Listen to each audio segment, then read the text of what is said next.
Right, Steve, we are in different places. You are in Italy, in the Dolomites, and I'm at home, but I thought it'd be good to hook up because we could talk about 2026, next year, and what we expect from the e-bike world. I think we've got a good little list here. One of the big things this year, I think, from Amflo and from Specialized, they have fast chargers. Others do not. So the Specialized fast charger is rated at 12 amps and 48 volts. You can get an 840 watt-hour battery back up to 80% in 59 minutes and 60% in half an hour. I guess that's probably enough to get you out again after a lunch break. And also that Amflo, that's got 12 amps as well. It's pretty interesting, isn't it?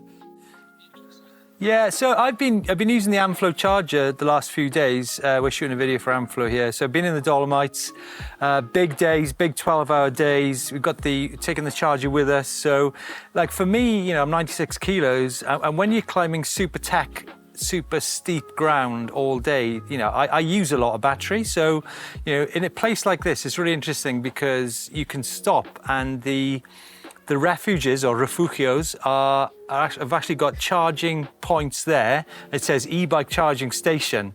And like it's in the mountains, it's in the towns, and it's just totally geared up for charging your e-mountain bike. But I think what's interesting is the fact that, you know, people have been talking about removable batteries in the past. But, you know, it's nice to, you know, in the past, we've been carrying batteries in our backpacks to do longer rides. But now when you've got the fast charger, it's interesting to see your notes there that fast charging isn't necessarily good for your bike, but I think there is definitely a place to use them. And I think the Amflo one is pretty compact. You can actually put it in your pocket. But like you say, you know, Specialized have got the larger fast charger, and it is quite a lot larger, but it charges to 80%. Yeah, I think it's always seemed a bit clunky to me, especially expensive as well. Buying a second e-bike battery and sticking that in your backpack doesn't seem like the best use of your energy and your money. But interestingly, that new Specialized charger has 3 modes. So you've got fast charging, normal, or preserve, where it takes the battery to 80%. It keeps the voltage and heat low to lengthen the life of the battery. But I thought it was quite interesting to see that, you know, that big Specialized charger actually weighs 2.7 kilograms, which isn't the end of the world. But yeah, I think we could be seeing more of this. But at the moment, everyone else tops out at 6 amps, whereas those two brands at 12 amps. Yeah, it's like, you know, we had a few, some of the guides had different motor systems, and, you know, they could literally only get like 1 bar charge while we had we were about to have a currywurst, but we went for a salad instead. But it's quite marked how the difference is in the speeds of charging. But yeah, I think fast charging, and also I think like you know you did the remote trip with your van recently. I think we're going to see more power stations. I think I've seen them in the shop in Monmouth in Pella Syndicate. I think Sandy up in Shrewsbury's got some, hasn't he? I think we'll see more of them. Yeah, I saw a lot at Hard Rock. Obviously, people, you know, you're camping and you're racing e-bikes. So I think that could be the winning combo, is a fast charger and a battery to use as well. Yeah. Actually, it's interesting you mentioned racing there. Can I just butt in about racing? I mean, you had a great time in Hard Rock. You won. There was an incredible amount of races, e-mountain bike races. There was like 700-800 e-mountain bike races there. It seems to me like lots of them were there primarily to ride their e-bikes on the enduro track, which is great. It's quite interesting how in France we went to French National and there was like 30 e-mountain bikers, huge. So I think there's differences in countries. But I think what might happen in 2026 is we'll see, because of the new UCI suggestions on rules for racing, making the motors 750 watts peak power max, I think some motor brands will actually depower their motors to be able to enter some of the UCI events, which is like, call it regression. I don't know. It's a pretty mad situation to be in, right? Or will they? It's my take on that.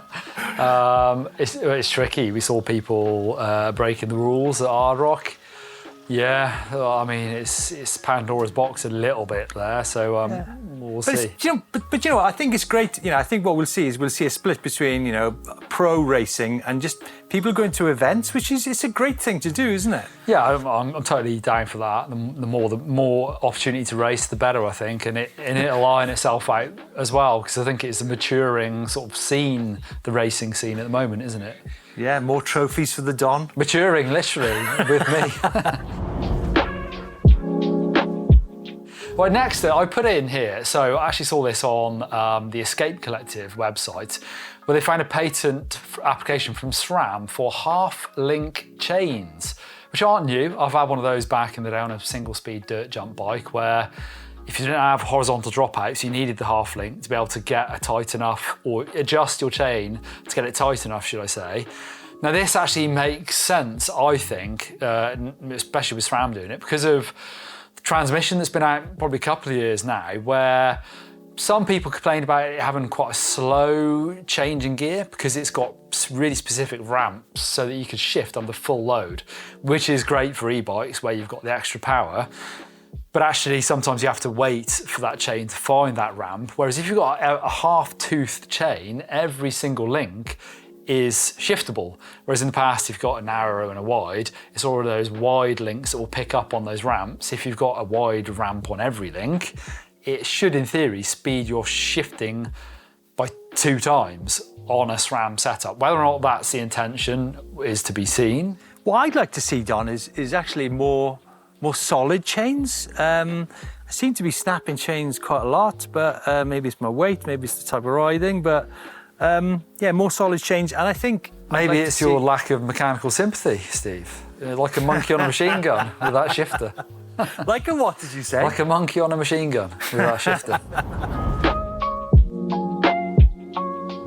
I think we might see, sadly, in the next few years, lots of maybe some of the older brands failing to stay relevant because what you know there's cycles to product development. Like some bikes like that have a model comes out and it's a 4-year cycle until the next one. I think what might happen is we'll see more e-bike systems come on the market, which will change rapidly, which means that some of the brands have to react quicker to because you know eMTB system technology is advancing pretty fast. So those that can't keep up, I think they're going to struggle, to be honest with you. That's a real shame. Yeah, I mean, I've put something about that as well. You know, talking about the sort of economic woes of the industry, and I think that's going to see more bikes on sale. You know, we're still seeing that oversupply, and actually we saw earlier in the year, we've seen some older generation motors stocked on bikes, which is not necessarily a bad thing. But for example, we talked about our Ibis, I think we had the Gen 4 Bosch motor that you could buy really cheap. I think we're going to see more of that come in. And also, you know, I had a bit of industry insight from people talking about some brands phasing out their lightweight bikes, so lower power bikes.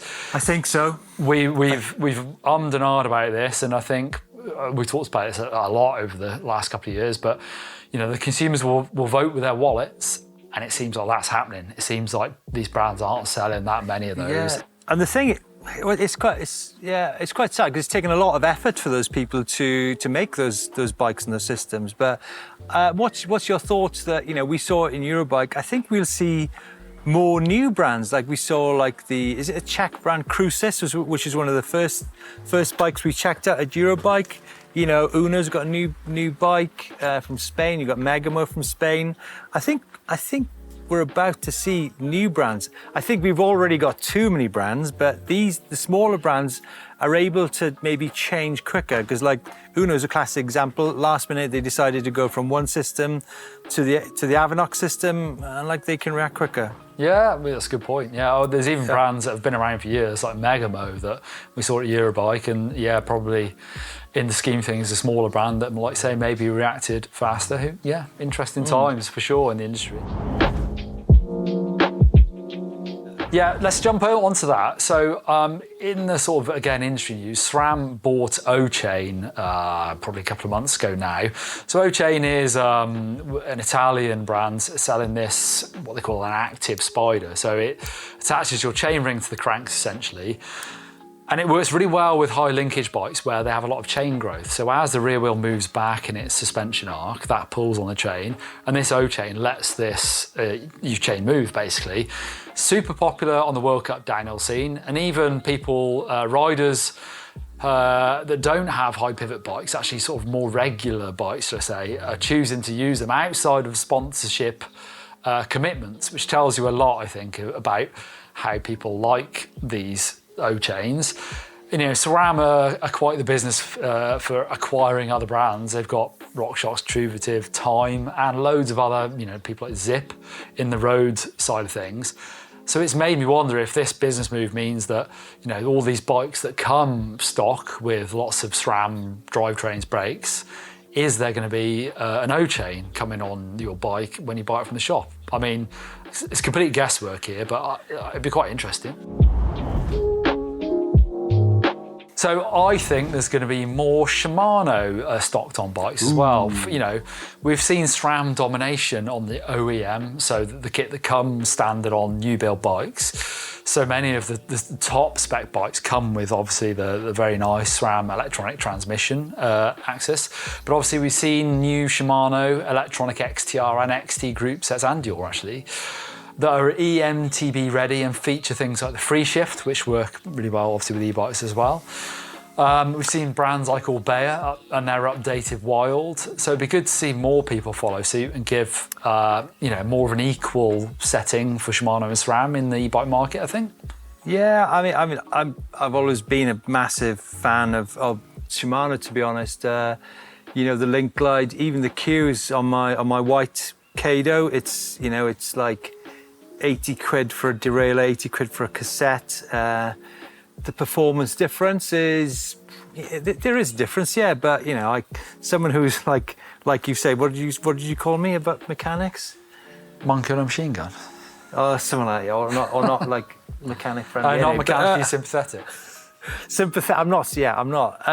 It's just simple for me. It's like, you know, I don't mind the cable stuff. And I think it's the fact that product managers feel compelled to put the expensive components on eMTBs, but I'd like to see some of the e-mountain bikes which have got good wheels and good tires and good suspension literally have a cheaper drivetrain because of the cheaper maintenance costs. I think I'd like to see more riders have a choice of what they get, rather than have to pay for the expensive forks, expensive tires, expensive wheels, the expensive drivetrain, everything together. Why can't we just have a kind of mix and match thing? I guess Orbea do it, right? Yeah. I mean, I'm moving on to expensive forks next because I have one, Steve. Because I think if, you know, should we see more Shimano stock on e-bikes, that generally means more Fox as well, because SRAM stock bikes tend to come with RockShox. So, you know, Fox have released that Podium fork, which costs around £2,000. And we had, like, on that same note where we've seen lots of brands stock the really expensive, you know, components, I think we'll see more bikes with this fork on it as well. At the high end, obviously.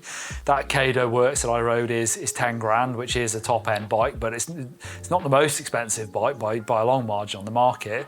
So I wonder if we'll see more really, really high spec bikes with that Podium fork on. I think we probably will. I mean, I talked about this not long ago. Smarter, lighter, more efficient batteries got to be coming. The solid state stuff, I think. Yeah. I mean, 100%. I've 100%. got no industry insight there. I've not heard, but it's got to be, I think. Yeah. What about 32ers, Steve? Have you seen? Do you really have to spoil the Wednesday evening? The cross country market? Move on. Move on. Yeah, move on. I agree. I don't think we'll see that. Gearboxes. Dare we I think go on about that? I'm not sure the gearbox thing has been nailed yet. I think that's yet to come. I mean, the opinion is really good, but I think it's still not quite there.